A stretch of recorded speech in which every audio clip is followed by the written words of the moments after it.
안녕하세요. 꼬꼬미 파파 강목사입니다. 오늘은 7월 14일 맥체인 성경 읽기 해설을 하겠습니다. 오늘 말씀의 주제는 말씀의 성취입니다. 여호수아 20장과 21장은 레위 지파의 성읍입니다. 땅 분배는 레위 지파를 제외하고 모두 이루어졌습니다. 레위 지파는 땅이 아니라 하나님의 기업이기 때문에 땅을 받지 않았습니다. 가장 먼저 도피성 이야기가 나옵니다. 도피성은 부지 중에 실수로 살인한 사람들이 도망할 수 있는 성읍입니다. 레위 지파가 받은 48개의 성읍 중 6개가 도피성으로 지정됩니다. 레위 지파는 48개의 성읍을 각 지파들로부터 공급받습니다. 이렇게 해서 땅 분배가 완전히 끝납니다. 땅 분배는 하나님께서 말씀하신 대로 이루어졌음을 드러냅니다. 그리고 땅 분배가 모두 끝났을 때 하나님은 안식을 주셨습니다. 이제 이스라엘 앞에 복된 시작이 기다리고 있다는 것입니다. 이처럼 하나님의 말씀이 완성될 때 복이 시작됩니다. 예레미야 10장은 우상과 하나님입니다. 이스라엘이 따르고 있는 우상은 나무로 만든 조각상일 뿐입니다. 그것은 말도 못하고 걸어다니지도 못합니다. 죽은 나무에 불과하기 때문에 당연히 복도 주지 못합니다. 반면에 하나님은 권능과 지혜가 충만하십니다. 그분은 권능으로 땅을 지으셨고 그분의 지혜로 세계를 세우셨습니다. 만물의 조성자가 이스라엘을 당신의 백성으로 삼아 주셨다는 것입니다. 하지만 이스라엘 백성들은 어리석게도 하나님을 버리고 우상을 따라갔습니다. 그 결과는 당연히 심판이었습니다. 예레미야는 하나님의 진노가 단지 징계로 끝나길 바랍니다.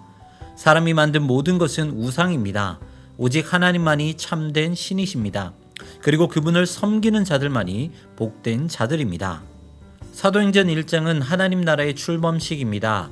구약에서 꾸준히 예언되었던 하나님의 말씀이 완성되었습니다.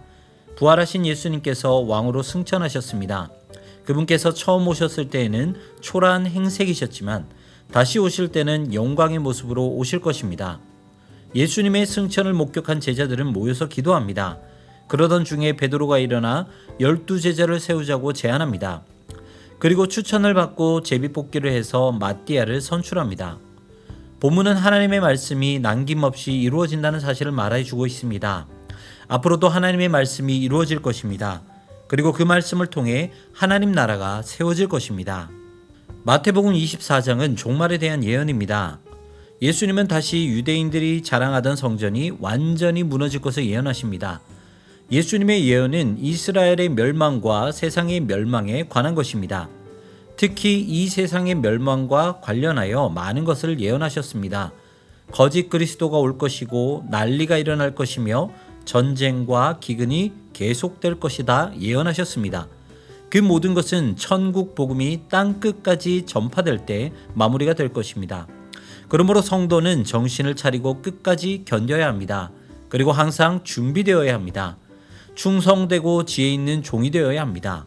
그것은 마지막 날에 예수님께서 능력과 큰 영광으로 다시 오실 것이기 때문입니다. 세상의 특징 중 하나는 말씀의 상실입니다. 그것은 세상은 하나님의 말씀과 상관없이 흘러가기 때문입니다. 하지만 하나님의 말씀은 살아있는 말씀, 창조와 섭리의 말씀입니다. 그렇기 때문에 성도들의 삶에서 나타나야 하는 것은 말씀의 상실이 아니라 말씀의 역사입니다.